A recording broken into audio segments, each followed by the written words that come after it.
Wow, new year calendar ಬಂತು. ನನ್ನ birthday ಯಾವಾಗ ಅಂತ ನೋಡಬೇಕು.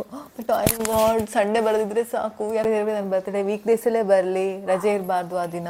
ಯಾಕಂದರೆ ಆಮೇಲೆ ಕಾಲೇಜಲ್ಲಿ ಪಾರ್ಟಿ ಮಾಡ್ಲಿಕ್ಕೆ ಆಗೋದಿಲ್ಲ, ಕಾಲೇಜಲ್ಲಿ ಫ್ರೆಂಡ್ಸ್ ಕೇಕ್ ತರೋದಿಲ್ಲ. ನಾನು ಪಾರ್ಟಿ ಮಾಡಬೇಕು, ಫ್ರೆಂಡ್ಸಿಗೆಲ್ಲ ಟ್ರೀಟ್ ಕೊಡಬೇಕು, ಚಾಕ್ಲೇಟ್ ಕೊಡಬೇಕು.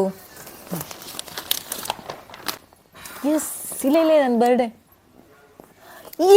ನನ್ನ ಬರ್ಡೇ ದಿನ ಕಾಲೇಜ್ ಇದೆ, ರಜೆ ಇಲ್ಲ.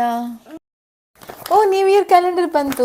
ಇನ್ನೇನು ಬರ್ಡೇ ಯಾವಾಗಂತ ನೋಡೋದು. 30+ ಆಯಿತು, ಇನ್ನೆಂಥ ಬರ್ತ್ಡೇ ಅಲ್ವಾ. ಏಜ್ ಜಾಸ್ತಿ ಆಗುತ್ತೆ, ಒಂದು ತುಂಬ ಬೇಜಾರಾಗುತ್ತೆ. ಆದರೂ ಒಮ್ಮೆ ನೋಡೋಣ ಯಾವ ದಿನ ಬರುತ್ತೆ ಅಂತ.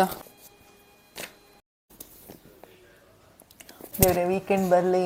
ಡೇ ಬಂದರೆ ಆಮೇಲೆ ಬರ್ತ್ಡೇ ಕ್ಯಾನ್ಸಲ್ ಆದರೂ ಆಗ್ಬೋದು. ವೀಕೆಂಡ್ ಬಂದರೆ ಎಲ್ಲರೂ ಕರ್ಕೊಂಡು ಹೋಗ್ತಾರೆ ಹಸ್ಬೆಂಡ್. ಎಸ್, ವೀಕೆಂಡ್ ಬಂತು. ಎಸ್, ಎಲ್ಲಿ ಹೋಗೋದು, ಏನು ಪ್ಲ್ಯಾನ್ ಮಾಡೋದು?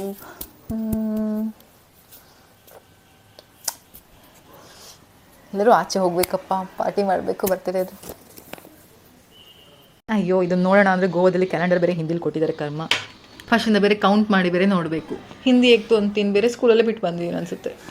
ಹೌದು, ಏಜ್ ಜಾಸ್ತಿ ಆಯ್ತಲ್ಲ, ಏಜ್ 1 ವರ್ಷ ಜಾಸ್ತಿ ಆಗುತ್ತಲ್ಲ, ಹೆಂಗೆ ಪಾರ್ಟಿ ಮಾಡಲಿ? ಇಲ್ಲಿ ಪಾರ್ಟಿ ಮಾಡೋಣ. ಎಷ್ಟು ವರ್ಷ ಬೇಕಾದ್ರೆ ಬೇಡ, ಈ ವರ್ಷ ಮಾಡೋಣ.